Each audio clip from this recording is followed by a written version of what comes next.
Real people, real breakthroughs. This is the Psychology of Eating podcast, where psychology and nutrition meet to uncover the true causes of our unwanted eating concerns. Your relationship with food will never be the same. Now, here's your host, eating psychology expert, and founder of the Institute for the Psychology of Eating, Mark David. Welcome, everyone. I'm Mark David, founder of the Institute for the Psychology of Eating. Here we are in the Psychology of Eating podcast, and I am with Ashley today. Welcome, Ashley. Hi, Mark. Thanks for having me. I'm glad we're doing this. You are welcome, and let me just take a moment and say a few quick words to viewers and listeners. If you are returning to this podcast, thanks for coming by again. I appreciate you being in our world. If you're new to the podcast, it's very simple. Ashley and I are meeting officially for the first time ever right now, and we're going to spend 45 minutes to an hour together and seeing if we can push the fast forward button on a little bit of change and transformation. So, Miss Ashley, if you could wave your magic wand, if you could get whatever, ever you wanted from this session, what would that be for you? It would be for me to experience pleasure without feeling guilty and like I had to earn it, and accepting my body. Experience pleasure without feeling guilty and without feeling like you need to earn it. Yep. I love that. And what was the second part? It's kind of tied into it, but it is just feeling comfortable and accepting my body and not worrying about it, and not being obsessive with the thoughts that come along with health and wellness. I'm a bit obsessive about it. Give me a sense of what those obsessive thoughts might sound like. Well, my day, I would say 75% of my thoughts are around, maybe more than that, around health and wellness and around fitness. I've been a trainer for almost 11 years, and my role as a trainer has morphed throughout those years. I've evolved to being a trainer that I'm really happy the way that I am with my clients and things, but I have had experiences of abusing my body and over-exercising, under-eating, very orthorexic behaviors, things like that. So my obsession with being the healthiest, being the most fit, being the most, just I guess the best, that sort of perfectionist mentality, I guess I would say. So when you're going through that on a day-to-day basis, is there any time when you feel inspired by it, or are you just kind of feeling like, oh my God, more rules, more stuff, more things to take care of, more things to worry about? It ranges. This entire year I've made huge progress in I call it recovery. I honestly think I'm like half recovered, because I laugh at myself now when I get these thoughts. I kind of am able to almost gracefully somewhat dance around these thoughts. I'm able to kind of now look at it as, all right, my compulsions are telling me what to do, and I get that they once were trying to maybe protect me or something, but so I'm able to kind of see them as not a part of me in a way, so I don't beat myself up like I did maybe a year or two ago when I do get these thoughts. But for example, I still have these tendencies where if because one of the exercises that I did was, okay, I'm going to eat the things that give me pleasure. And or foods that I may have restricted in the past. And I would, and I ate it up. I loved it. It was amazing. But I still had this compulsion to where I wanted to go to the mirror, and I still have this compulsion on a daily basis where I want to check my stomach and make sure, I hate even saying it, but that it's flat and that it is still like that trainer and like this. And, my body is changing. I'm older now. I started being a trainer when I was 20 years old, and so now I understand that I want my body to change. I want to be a woman. I want to like step into my womanhood in a way. And there's something there that I still feel this really deep need. It's like it's a deep compulsion, that I have to wake up at 5:30 and I have to go work out and I have to maintain this body. Mm-hmm. So when did this start for you? Did this start when you became a trainer? Was it before? I will say it really got no, when I was a trainer, I was just happy-go-lucky. I worked out. My body really never changed. I didn't really have these obsessive thoughts until I moved here, actually. I moved away from family. I moved in with my now husband, and maybe a sense like losing a sense of connection with things, um, put the spotlight on these feelings, perhaps. But roots, we live where we live. We're saving money while he's a student, so I think that's sort of a big. I moved from a home I felt was very homey, and I moved in and didn't have, friends or family here, and so that seemed to be an issue for me. Threw myself into my career to sort of get those good feelings. I'll admit, being a trainer, you get, I love listening to people's stories and finding out what makes them feel good and where they're struggling. And I want to be that helper for people. I love it so much. Mm-hmm. And making that connection with people. So I dove into that. I worked from about 5 a.m. to 2 p.m. every day, and then hit about last March, got adrenal fatigue, was losing hair, I developed leaky gut. I was just in the worst health because I wasn't taking care of myself. And now I see that as, my body was telling me to slow down. And actually made the huge step to quit my job as a trainer and completely just change things up and do something that spoke to me. And I was still working out obsessively, and then I broke my arm at the gym. So another thing that the universe was telling me to slow down. Yeah. And that's when the anxiety just poured over, because the first thought I had when I fell on my arm was, this is what you needed to stop. And I was resting and healing, and I had this overwhelming anxiety every day that I was going to gain weight, and I wasn't able to, not being able to move my body was so terrifying to me, and to just sit still was very terrifying. And that's when I knew that I had to seriously make space for healing and sit with what was happening. And that was in March of this year. So this entire year has been really devoted to all of this. Mm-hmm. Are you going to want kids? Yeah, we're actually trying. I lost my period 2 years ago. I'm sure that my lifestyle contributed to that, but we've recently been more successful. So yes, we're trying. Mm-hmm. Yeah. How old are you? I'll be 30 in February. And what does your husband think of your challenges? What does he say to you? He's very supportive, the way that he, knows how. I love to talk everything out, and he loves my body so much. He could care less if I was a personal trainer, he could care less about the way I looked. He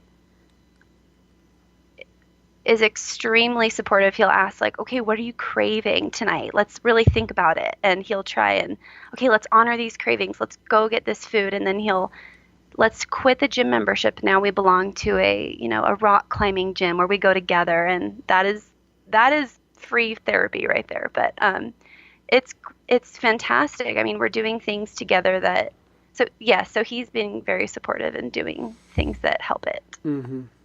So when you talk to yourself, what do you think is kind of hanging on in your system? What do you attribute it to?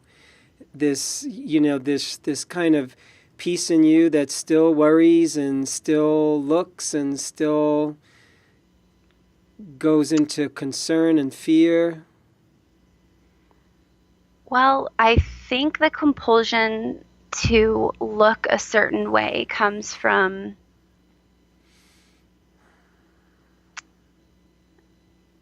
maybe the time of my life that I was happy in my body, and that was when I had family and friends around me.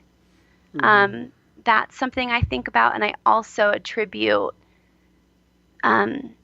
this sort of image of success and what that looks like. So there's one feeling that's very warm and, more of an emotional thought, and then there's one that is this, societal pressure that, obviously most women feel, but I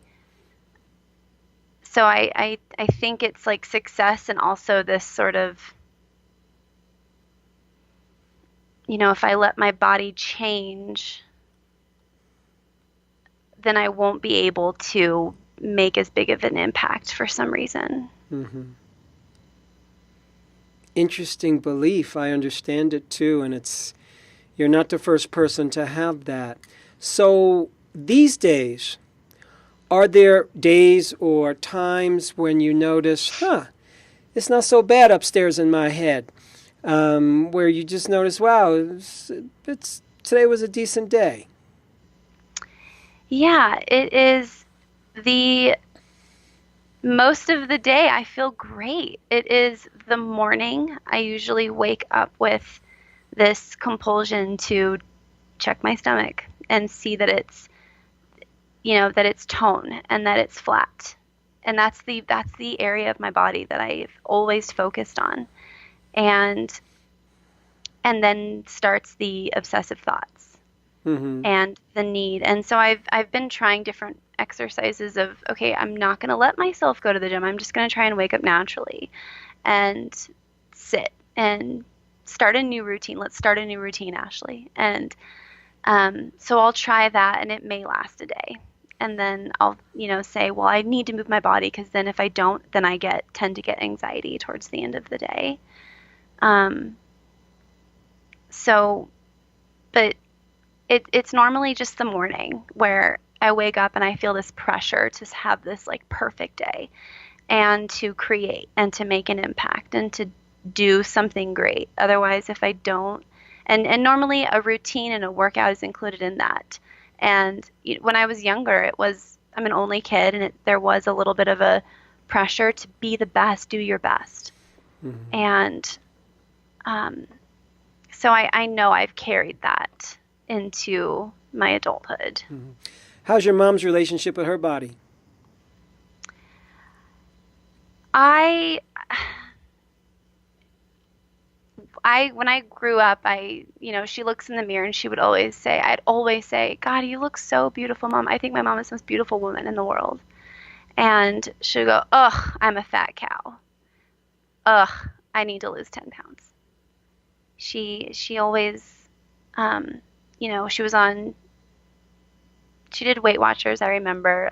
But I think now that she's older, she's doesn't really care as much. But when she was younger, mid 30s, 40s, I do remember her not really liking her body very much. Mm-hmm. Interesting. So, how many days a week are you actually exercising? I exercise 5 to 6 days a week. Mm-hmm. And on the 1 or 2 days that you don't exercise, how do you feel? A little shaky. What does shaky mean? It means I feel I'm very much in my head. I'm not really in my body, so I don't even really know what it feels like. It feels like I can't sit still. My husband's always asking me to like sit with him and lounge, and let's go cuddle, and I always have something to do. I'm always rushing. I'm always going, going, going. And it feels like that, like a snow globe that's been shaken. That's what my brain feels like. Mm-hmm. And those are the days where I'm more obsessive with food. I think if I'm not going to work out, then I really need to, not overeat, which is so not the way I talk to my clients. It's so not. This this pressure I put on myself. It's so boggling to me because I'll tell my clients, move in a way that you feel good and eat in a way that you are honoring like they'll tell me what I'm telling you, and I'll sit with them and say, "Oh, honey," like I'll just give them so much comfort and you know kind of talk them through their compulsions so that they can somehow see it differently. But for some reason I'm so I'm the hardest on myself. Mm-hmm. So, yeah, we do kind of teach what we need to learn oftentimes. We do kind of say the things sometimes that we ourselves need to hear. I think it's understandable. So let's say you've gotten where you want to go. You're the person you want to be. You have the relationship with food and body that you want to have, relationship with pleasure that you want to have. Describe this new person to me. This person is carefree and fun.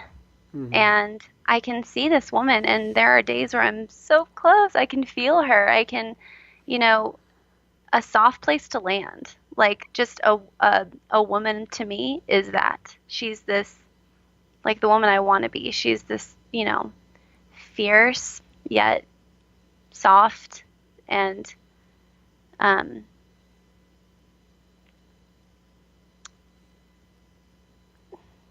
I want to like wake up in the morning and have sacred time with myself and relax, and then have a great day with clients, and then have a great evening with my husband. And she doesn't think about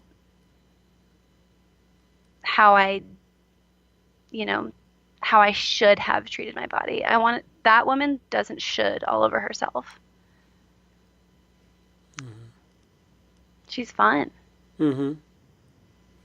So she's in a flow. She's fun. She's a soft place to land. She's exciting. She's bubbly. She's out there. Yeah. She expresses herself. Got it.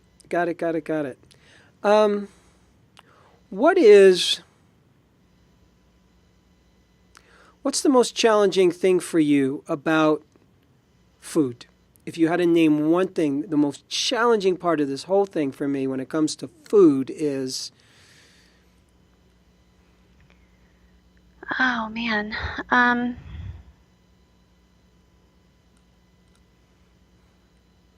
Is when I am eating intuitively, it is when I stop.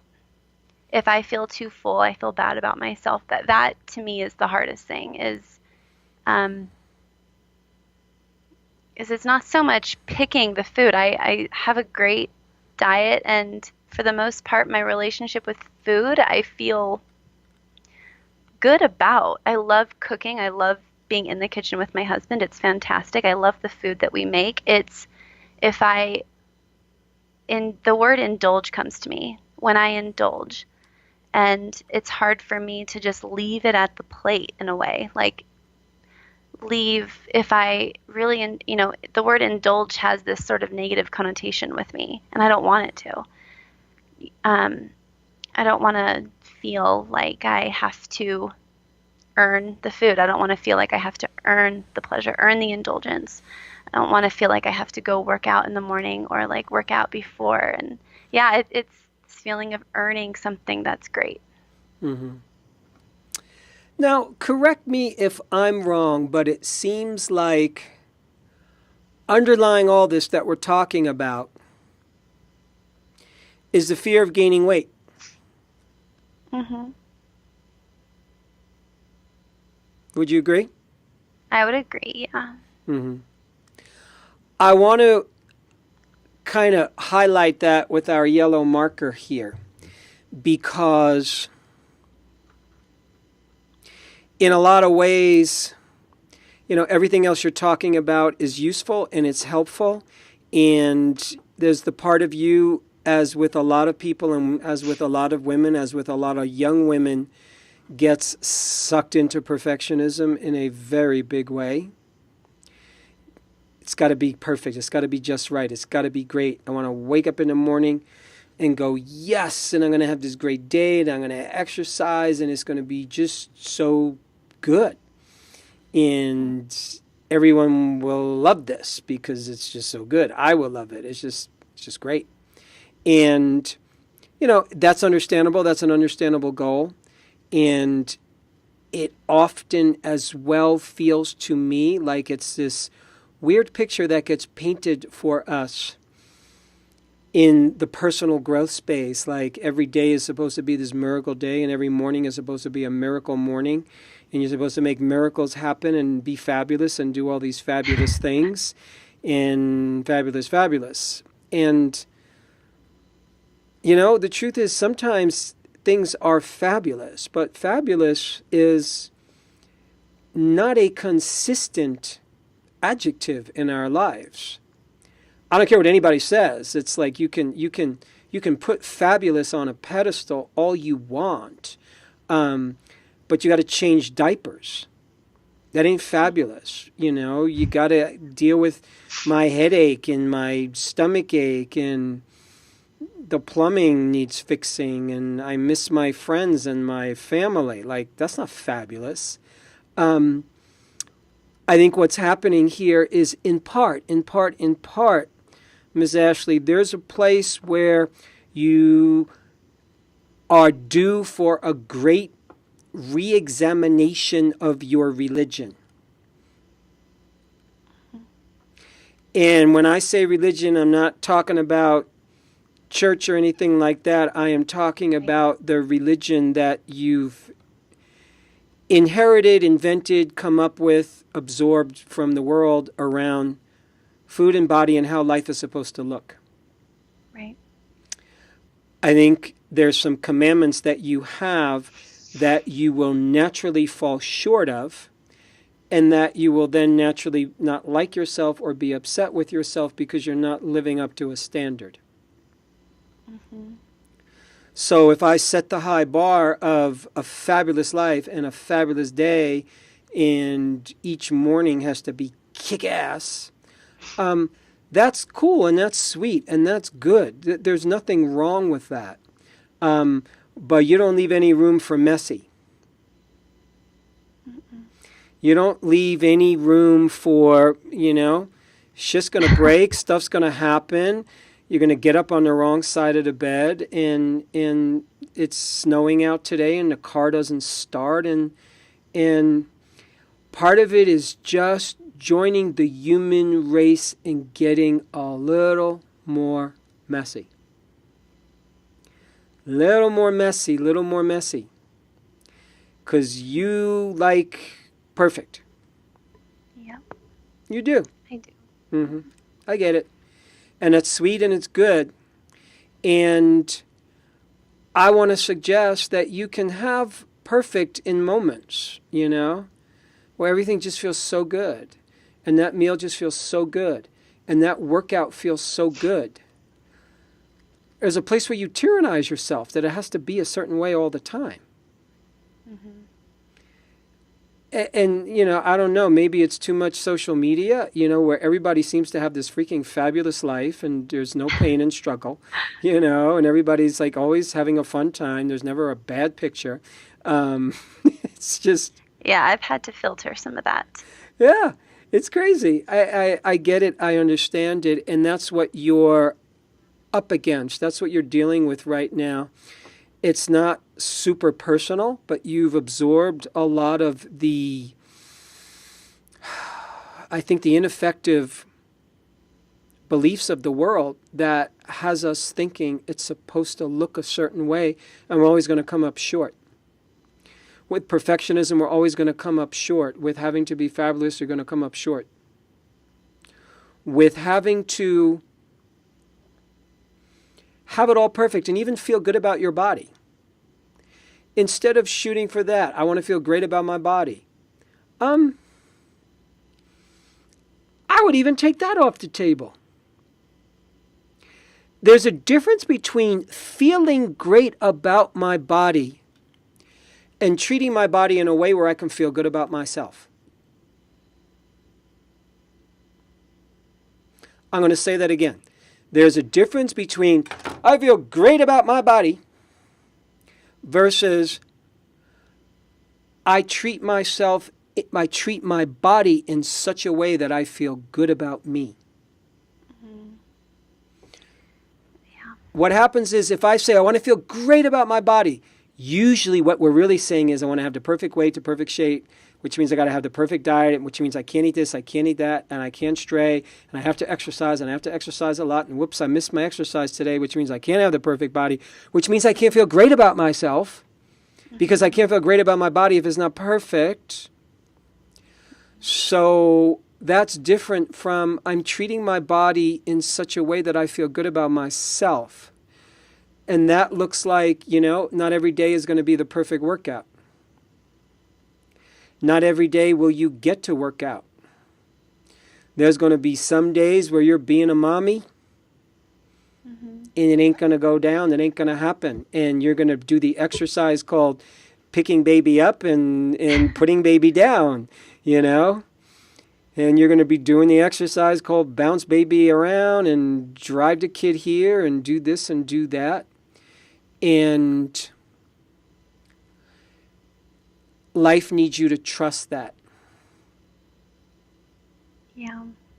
You don't trust that. Your belief is if I don't stick to my religion being I work out like this, I eat like that, I do this, I don't do that. If I don't stick to that, basically you're screwed in your belief system. You're kind of screwed.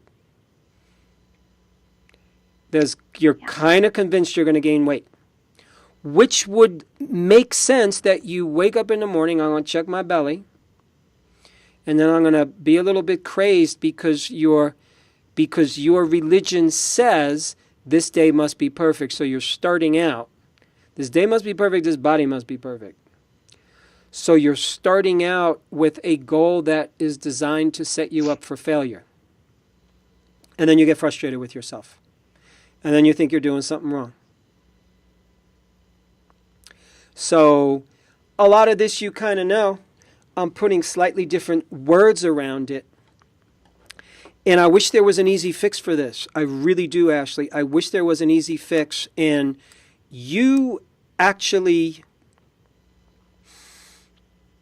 making amazing strides with this. You've already painted a picture to me that, where you were, a while ago and where you are now, you've changed and you've shifted and it's not as bad. So, and you're getting better here. And my very educated guess is that you are moving as fast as you possibly can. I really mean that. You can't move any faster than this, and I get it. You're human, I'm human, and we have high standards. You have high standards, I have high standards. I want things to happen faster. Why do I got to wait for this nonsense? Let it happen now. That's a little bit of what happens for you. You want things to get fixed now. And if they don't get fixed now, you take that as a sign that you're doing something wrong again. What do I got to do different? Right? Yeah. Right. So you're beating yourself up for things that you don't need to beat yourself up for. It's like, I don't like snow. And when it snows, I noticed I used to beat myself up, which is so dumb. I would start to get depressed and I would get angry. Why do I live here? Why do I live in snow? Why didn't I see this coming? Oh, yeah. Same. And I'm like, wait a second. That is the most retarded conversation I could possibly have with myself, to beat myself up because it's snowing. But for sure, I did that for a number of years. So what I'm saying is the mind could be a little bit insane in that way. Right. And you are moving as quickly as you can to mature yourself. Part of maturing yourself, you've accurately identified as stepping into your womanhood more. Because a woman doesn't stand in the world and say, okay, do I need to lose another pound for you to love me? And whoops, I ate an extra piece of marshmallow today. Well, is this going to mess me up? There's a place where you're learning to trust, and you don't fully trust yet. And what I want to say to you is that's okay. I really, really, really want you, one of the best moves you could make right now is to take a little bit of the pressure off yourself. It's less about fixing yourself at this point, less about getting rid of the thoughts. The thoughts are going to be there for a while. I just want you to take the pressure off for needing it to be so different so quickly. You see what I'm saying? Yes. Because once you take that pressure off of you, your system can relax more. Mm-hmm. And when your system relaxes more, your higher intelligence, your higher brain starts to come online more. Your intuition comes online more. Your higher instinct comes online. You get so stressed out that your decisions aren't your best ones. The decisions meaning how you think and how you choose to respond to your thinking and what you make up about your thinking in your life and what you make up about where you're at. You keep gathering evidence that you're not enough. Oh, yeah. I need you to start proving something different. There's a place where it is literally if you were a computer, it would be like there's a virus in there, and we got to get it out. The virus is called looking for evidence to prove that I'm not good enough and I need to work harder, do better. Mm. One of the ways you work harder and do better, believe it or not, is you talk to yourself in ways that are harmful, thinking that it's going to motivate you, thinking that it's going to cause you to take action, because that's what the health world and the fitness world teaches us. Come on, you could do this. Being a personal trainer, you could do this. And that's a good message when that message is the right message. It's a great message. But we need a lot more messages in your pocket than that one. Another good message for you would be, you don't have to do this today. I know. I've thought about that. I've thought about how wild, Ashley, would it just feel for you to take a day off of put that on the shelf. Just how wild that would be, how liberating.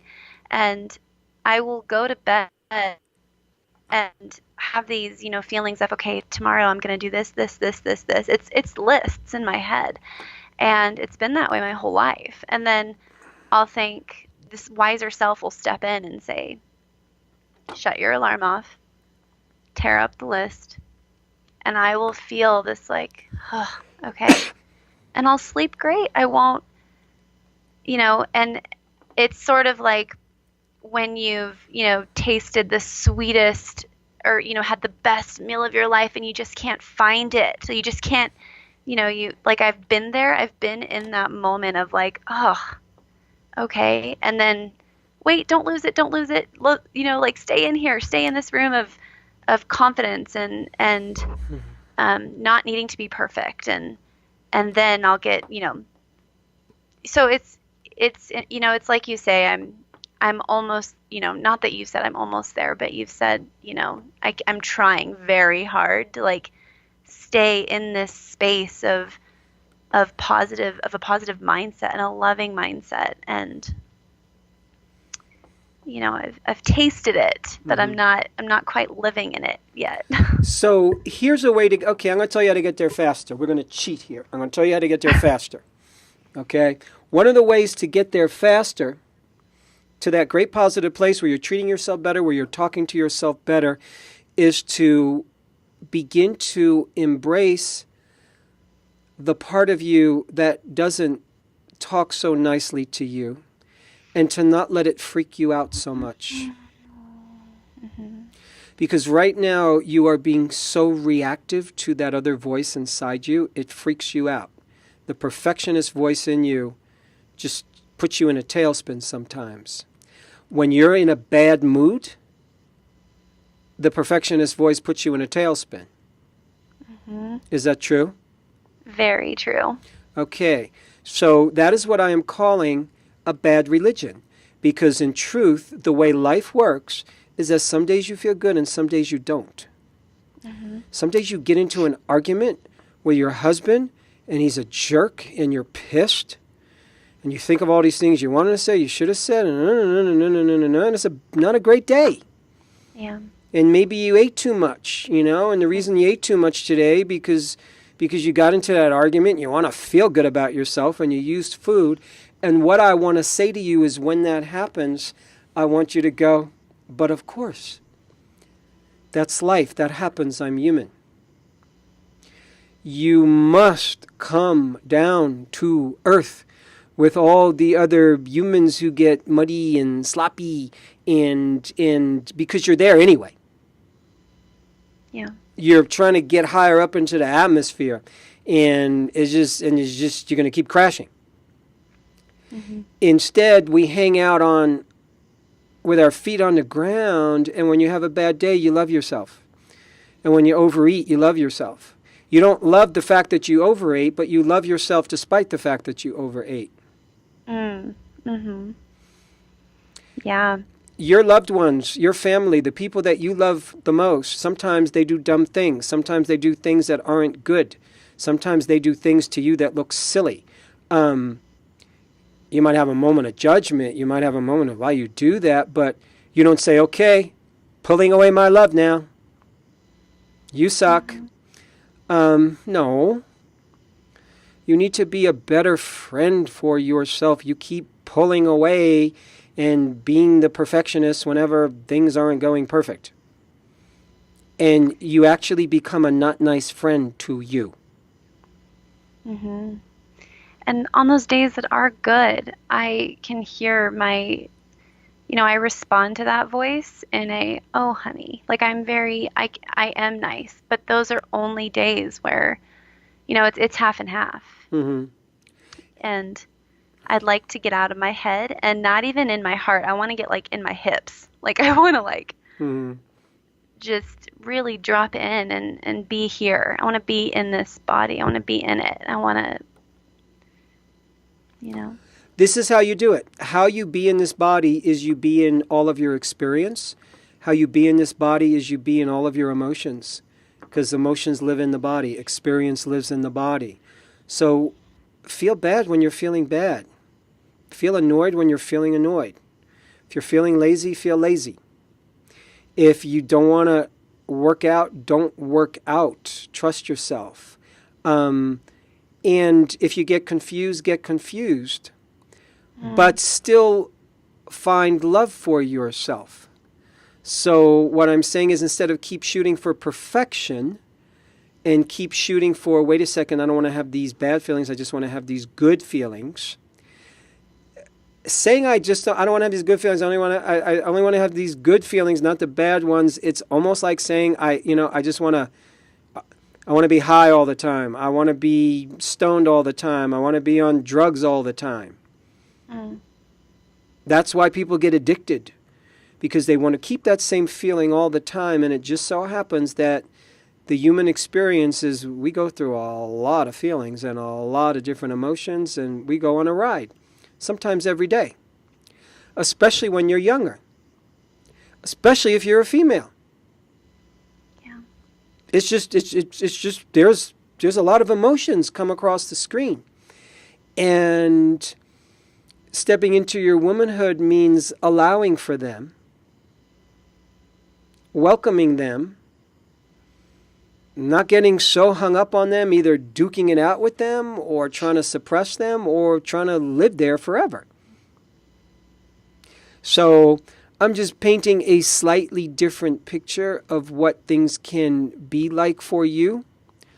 I am really trying to let you know that you set yourself up Right. by setting impossible goals for yourself.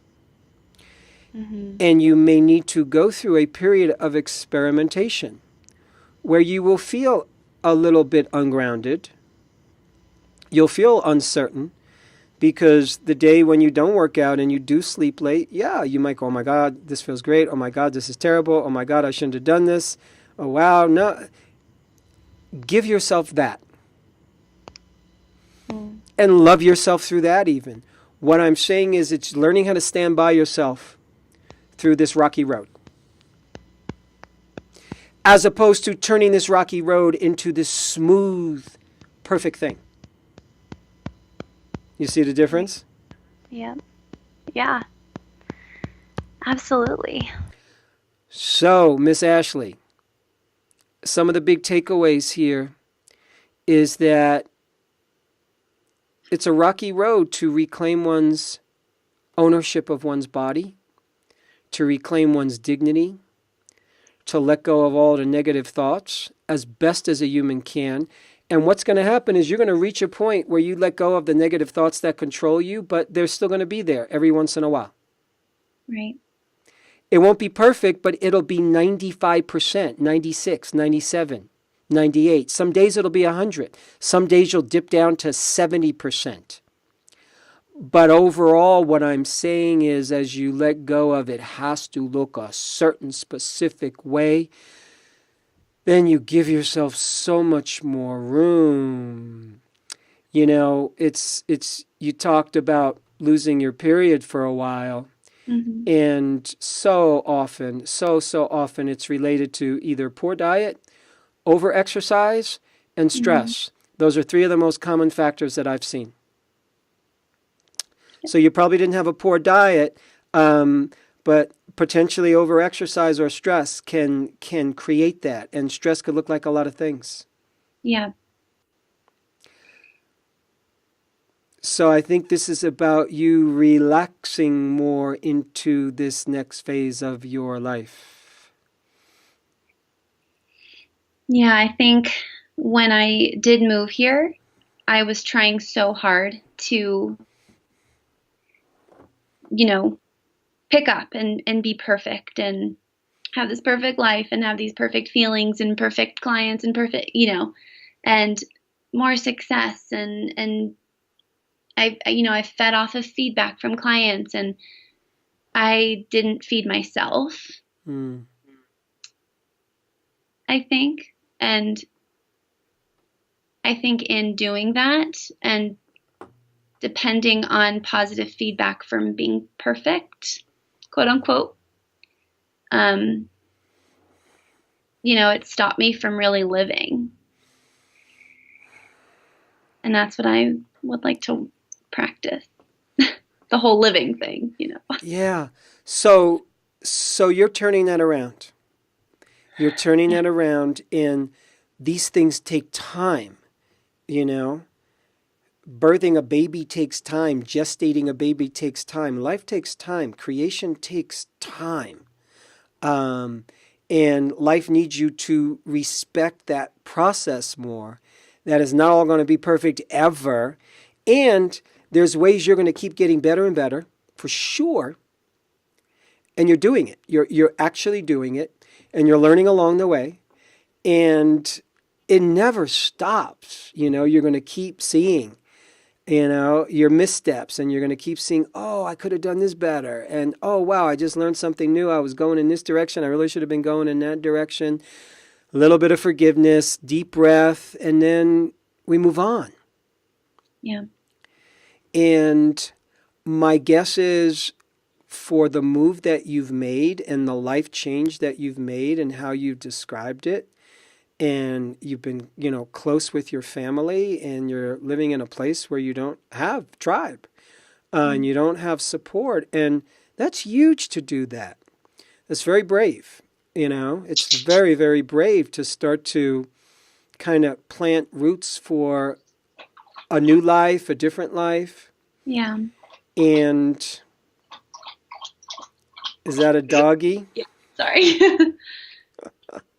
That's so funny. Um, yeah, I think there's places where it might be useful to give yourself a little bit of credit because you've wanted it to look perfect, and because of that, and because nothing's ever perfect and it can't look perfect, then you've missed celebrating what an awesome experience you've created given the circumstances. Right. You see it as this isn't perfect. Most other humans would see it as, wow, that was so brave. Wow, good for you. Wow, letting go of a career that you had for 11 years that you realized, wait a second, this isn't working for me. And I know that was letting go of a lot for you. Mm-hmm. It's letting go of a way of thinking. It's letting go of a way of life. It's letting go of a whole part of your personality. And when you let go of that, there's not anything there immediately to replace it that has the same bigness to it and intensity to it. Yeah, exactly. So a part of you has been trying to figure out who the new you is going to be here. Yep. And part of you gets sucked back into the old you. Okay, let's go. You could do this. Exactly. You're not that girl anymore. Don't even bother. Don't even bother. Oh, Don't even bother. Oh, those words are fun. Don't even bother. Now, it doesn't mean on any given day, just for the heck of it, you couldn't be her, but you would do it and have so much fun, as opposed to, I have to do this, I have to be this person. You know what I'm saying? Yeah. It's like you could take your friend to a gym and give her a great experience and give her a great session and motivate her and have a beautiful time. And you could be your old self and you could laugh and you could be goofy and you can give a lot of great instruction. I'm not talking about that. What I'm talking about is that persona that made a living and identified with just being a little bit carefree, a little bit happy-go-lucky, a little bit like, hey, this body's cooperating with whatever I'm asking it to do. It's looking like I want it to look like, and I got lots of energy, and I work out, and I'm doing this and doing that, and you're not her. Yeah, you're right. So I can befriend her once in a while. Big I can time. when I need that, when I want that. But yeah, I'm so ready to just let her know she's not in control of this life anymore. Yeah. She's not in control. She doesn't run the show. And there's a new expression coming. So at the same time that you're placing her into a smaller role, you're just downsizing her role, like dramatically. But at the same time you're doing that, you're inviting in a new life. Now, here is the kicker. You don't exactly know what that new life looks like. Therefore, you have to be in the unknown a little bit. Therefore, you won't have total control. Therefore, it's not always going to go perfect. And therefore, you have to trust. Mm-hmm. That is like weightlifting. So that's going to build your muscles. That's going to build your personal, emotional, spiritual muscles. And it's going to also infuse you in your new body. Because in order for your new body, because at every life stage you have a new body. You just do. The body changes every year. I'm going to call that a new body. I've got a new body at my age. Next year I'm going to have another new body. But with every new body comes a new you. Yeah, so with every new body comes a new you. In order to have a new body, you need a new you. There's a new you coming down the pike, and there's a new body coming down the pike. The new body is going to be more efficient. I'm just telling you straight up, as you get older, you must train your body to become more efficient. Just more efficient. Like, don't waste energy doing things it doesn't need to do. Right. That's all. Just more efficient and more specific. Okay, I need this. I don't need that. This works for me. This doesn't work for me. When you're a kid, you could do a lot of nonsense. Oftentimes, the body's resilient. So all I'm saying is that your body will match you. If you're stressed and you're freaked and you don't trust, your body will match that.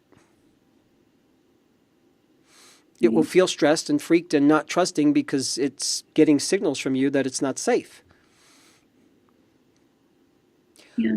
A body that's not safe does not want to procreate. Because your body only wants to procreate when it's safe. That makes perfect sense. Not safe yet. Don't bring baby into danger zone. Yeah, no. So, yeah, this is not just about you anymore. Yeah, that was the big wake-up call for myself when, it became difficult for me to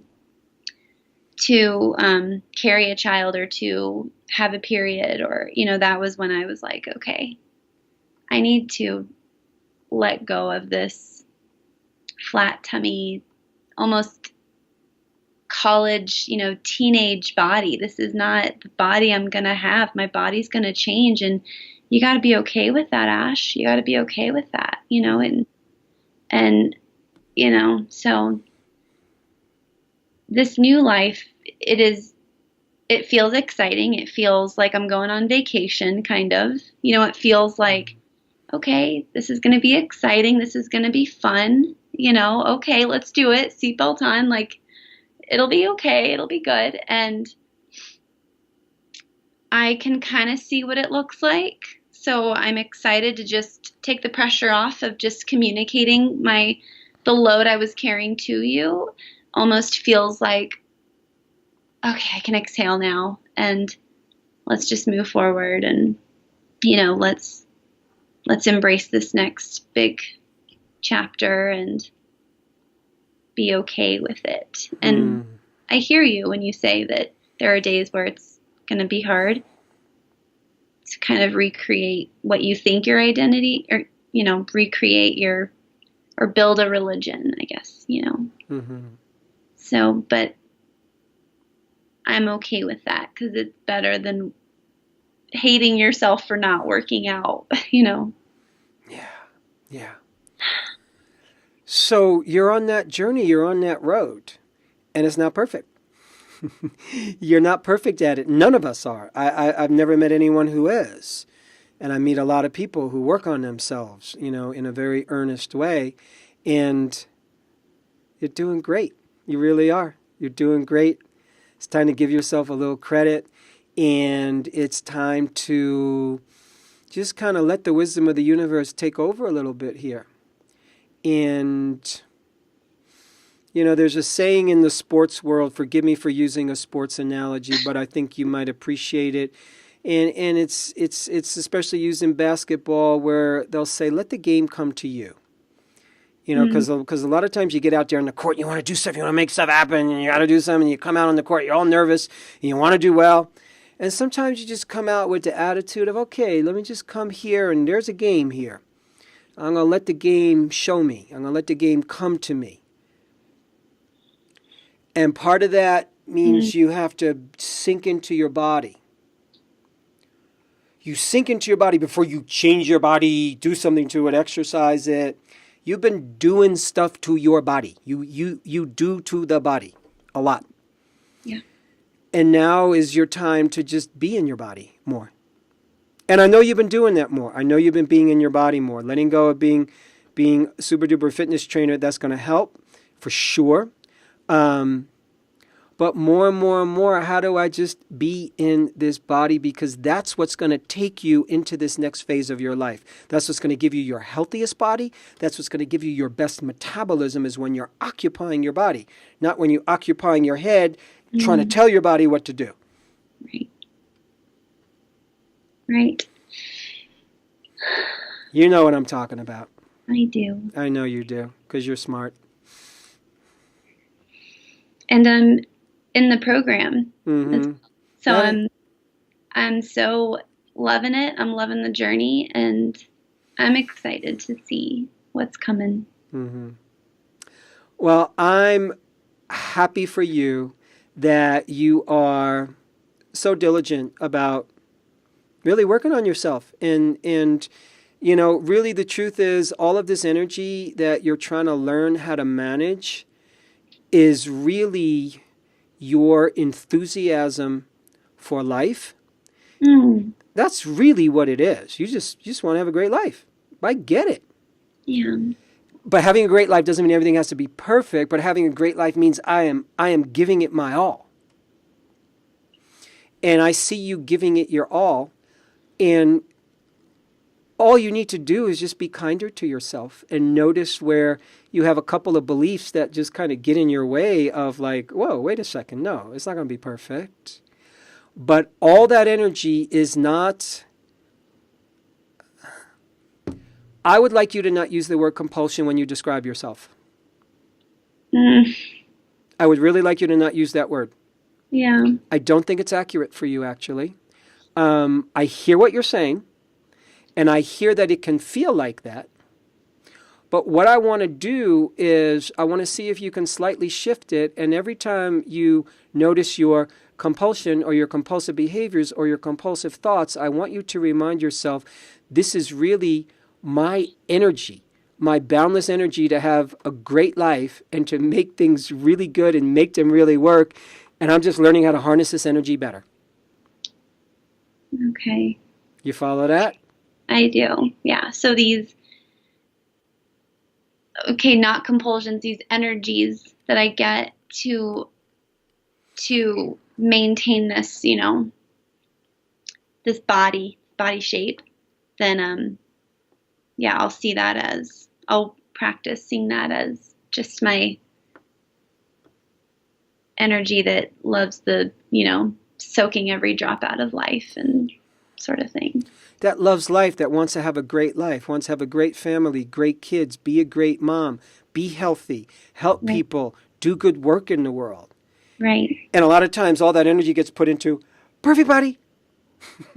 Yeah. As opposed to great life. Yeah. Full life. Because we think, if I have the perfect body, then that gives me great life. But no, a great life gives you a great life, not a perfect body. Right. So all I'm wanting to say there is compulsion doesn't truly describe you and what you go through. It's a little, it doesn't honor actually who you are. You see what I'm saying? I do. I really do. Mm-hmm. It's your energy. You got a lot of juice in your system, and you're learning how to harness it in a way that works for you. It's no different than any little kid that you see that has all this energy and they run around and they fall down. Yeah. It's right. It's like that's kind of what it is. It's like little kid with a lot of energy running around, fall down. It's like, okay, slow down now. Yeah. No, you're so right. Yeah. I do have that. Mm-hmm. So I think this has been a great conversation. Yes. I think we've covered some good turf. Yeah, I feel really good about it. Yeah. You look way more relaxed. When you watch this video, I want you to notice your face at the beginning of this. I want you to notice your face in the middle. I want you to notice your face at the end. Okay. Yeah. Because this is like there's a part of you that's really relaxed and not trying to fix anything right now. And there's you. That's you. Yes, I agree. I feel it. Yeah. Ashley, thank you so much. Thank you, Mark. As always, I really appreciate it. Yeah, me too. This has been a great conversation. And we'll get to follow up in another session a bunch of months from now. So someone from the team will reach out. Oh, I'm excited. Thank you so much. Yeah, thank you. It's been really great. I really appreciate you being so willing and so open and so honest. I really mean that. Thank you, Mark. I appreciate your kind words, so thank you. Yeah. And thanks, everybody. I'm glad you've been on this journey with us. Always more to come. Take care. I'm Mark David on behalf of the Psychology of Eating podcast. I hope this was helpful. Thanks for listening to the Psychology of Eating podcast. To learn more about the breakthrough body of work we teach here at the Institute for the Psychology of Eating, please sign up for our free video series at ipe.tips. That's I for Institute, P for Psychology, E for Eating.tips, TIPS.